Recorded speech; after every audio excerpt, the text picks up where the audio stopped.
ನಮಸ್ಕಾರ ಗುರು, extra innings Kannada YouTube ಚಾನಲ್ಗೆ ಸ್ವಾಗತ ಸುಸ್ವಾಗತ.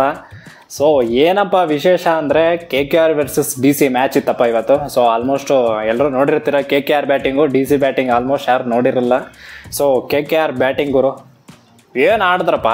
ಹೆಂಗಾಗಿದೆ ಅಂದರೆ ನೋ ಡಿಸ್ರೆಸ್ಪೆಕ್ಟ್ RCB, ಒಂದು ನಮ್ಮ ಟೀಮ್ಗೆ ಡಿಸ್ರೆಸ್ಪೆಕ್ಟ್ ಮಾಡ್ತಿಲ್ಲ. ಬಟ್ RCB ಹೊಡಿಯೋ ರನ್ಸ್ನ ಡಬಲ್ ಎಲ್ಲ ಹೊಡಿತವ್ರಲ್ಲ ಗುರು ಇವರೆಲ್ಲ, ಬೇರೆ ಟೀಮ್ ಅವರು ಗುರು. KKR ಏನು ಗುರು ಈ ಥರ ಆಡ್ತವ್ರೆ, full next level. KKR on fire ಅನ್ಬೇಕು ಗುರು.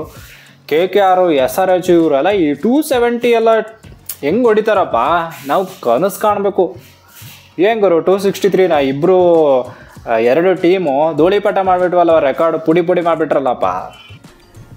ಎಷ್ಟು ನಮಗೆ ಬೇಜಾರಾಗೋಯ್ತು ಅಂತಂದರೆ ನಮ್ಮ ಜೀವನದಲ್ಲಿ ಅಷ್ಟು ಬೇಜಾರಾಗಲಿಲ್ಲ. ಒಬ್ಬರು 277, ಇನ್ನೊಬ್ಬರು 272 ಹೊಡಿತಾರೆ ಅಂದರೆ ಅದು ಏನೋ ಇಶಾಂತ್ ಶರ್ಮಾ ಅವರು ಲಾಸ್ಟ್ ಅವರು ಕಮ್ಮಿ ರನ್ ಕೊಟ್ಟರು ಅಂತ ಉಳ್ಕೊಂಡ್ರು. ಇಲ್ಲ ಅಂತಂದರೆ ಆಲ್ಮೋಸ್ಟ್ 19th ಓವರ್ಗೆ 264 ಏನೋ ಆಗಿತ್ತು ಗುರು. ಇನ್ನೊಂದು 14 ರನ್ ಹೊಡೆದ್ರೆ ಇವರೇ ಹೈಯೆಸ್ಟ್ ಸ್ಕೋರ್ ಆಗಿರೋರು.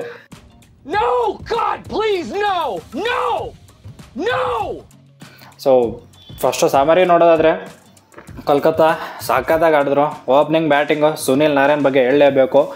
ಗೌತಮ್ ಗಂಭೀರ್ ಗುರು ಮೇನ್ ಪವರ್ ಹೌಸ್ ಅಂದರೆ ಗೌತಮ್ ಗಂಭೀರ್ ಬಂದಮೇಲೆ ಈ KKRಗೆ ಒಂದು ಹೊಸ ಆಯಾಮನೇ ಸಿಕ್ಕಿದೆ, ಹೊಸ ಬದಲಾವಣೆನೇ ಮಾಡಿದ್ದಾರೆ. ಸುನಿಲ್ ನಾರಾಯಣ್ ಅವ್ರನ್ನ ಹೆಂಗೆ ಬಿಟ್ಟಿದ್ದಾರೆ ಅಂದರೆ, ಈ ಪಂಜರದ ಪಕ್ಷಿ ಇರುತ್ತಲ್ವ, ಆ ಚಾವಿನ ಹುಡುಕ್ಬಿಟ್ಟು ತೆಗೆದ್ಬಿಟ್ಟು ಹಾರೋಗ್ಬಿಡು ನೀನು ಅಂತ ಹಾರೋಕ್ಕಿ ಥರ ಮಾಡಿಬಿಟ್ಟಿದ್ದಾರೆ ಸುನಿಲ್ ನಾರಾಯಣ್ ಅವ್ರಿಗೆ. ಏನು ನೋಡಿದ್ರು ಗುರು ಸುನಿಲ್ ನಾರಾಯಣ್. ನಾನು ಅನ್ಕೊಂಡೆ ಗುರು ಪಾಪ RCB ಮೇಲೇ ಹೊಡಿತಾರಲ್ಲಪ್ಪ ಅಂದರೆ, ಡೆಲ್ಲಿ ಮೇಲೇನೋ ಹಂಗೆ ಹೊಡಿಯೋದಾ. ಇನ್ನೂ ಪರವಾಗಿಲ್ಲ, ನಮ್ಮ RCB ಅವ್ರು ಹಂಗೆ ಔಟ್ ಮಾಡಿದ್ರು. ಡೆಲ್ಲಿ ಅವ್ರು ಔಟ್ ಮಾಡೋಕ್ಕೇ ಆಗಲಿಲ್ವಲ್ಲ ಗುರು. ಆಯಿತು. ಆಮೇಲೆ ಒನ್ ಮೋರ್ ಥಿಂಗ್ ಏನಂದರೆ, ಈ IPL ಅಲ್ಲಿ ಸ್ವಲ್ಪ ಹೊಸ ಮುಖಗಳು ಸಖತ್ತಾಗಿ ಆಡ್ತಾರೆ ಗುರು. ರಘುವಂಶ್ ಅಂತ ಅವರು ಸಖತ್ತಾಗಿ ಆಡಿದ್ರಪ್ಪ. ಏನು ಆ ಥರ ಬ್ಯಾಟಿಂಗು, ರಿವರ್ಸ್ ಸ್ವೀಪ್ ಎಲ್ಲ ಕ್ರೇಜಿಯಾಗಿ ಹೊಡೆದ್ರಪ್ಪ ಗುರು. ಅವರು ಸಖತ್ತಾಗಿ ಬ್ಯಾಟಿಂಗ್ ಮಾಡಿದ್ರು. 23-24 ಬಾಲಲ್ಲೆಲ್ಲ 50-55 ಹೊಡಿತಾರೆ ಅಂದರೆ ಒಳ್ಳೆ ಟೆಂಪರ್ಮೆಂಟ್ ಇದೆ ಅಂತ ಅರ್ಥ.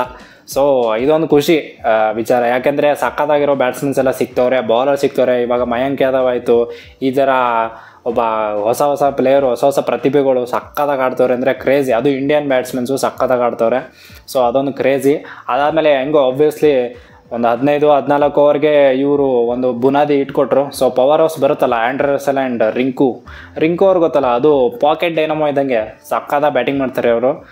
ಬಂದುಬಿಟ್ಟು 4-5 6 ಹೊಡೆದು ನನ್ನ ಕೆಲಸ ಮುಗಿತಪ್ಪ ಅನ್ನೋ ಥರ. ರಸೆಲ್ದು ಹಂಗೆ. ಸೊ KKR ಒಂಥರ ಡಾಮಿನೇಟಿಂಗ್ ಟೀಮ್ ಥರ ಕಾಣ್ತಿದೆ ಗುರು. RR and KKR both are unbeatable team ಥರ ಕಾಣ್ತಿದೆ, ಸಖತ್ತಾಗಿ ಆಡ್ತವ್ರೆ.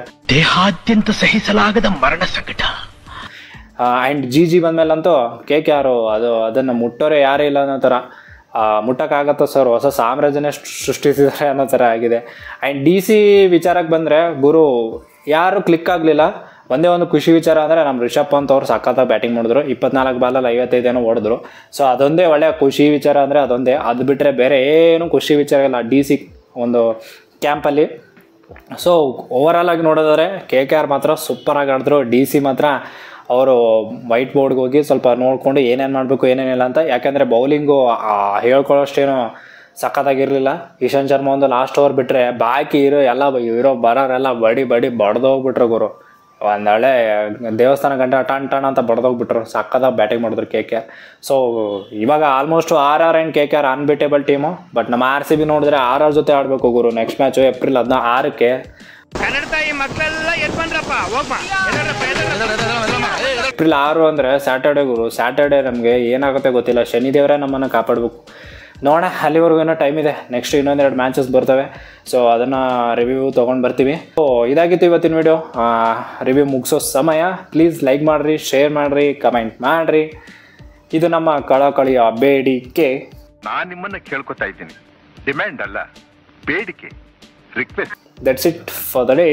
ಬಾಯ್. ಜೈ ಕರ್ನಾಟಕ. ಮತ್ತೆ ಭೇಟಿಯಾಗೋಣ. ನಮಸ್ಕಾರ.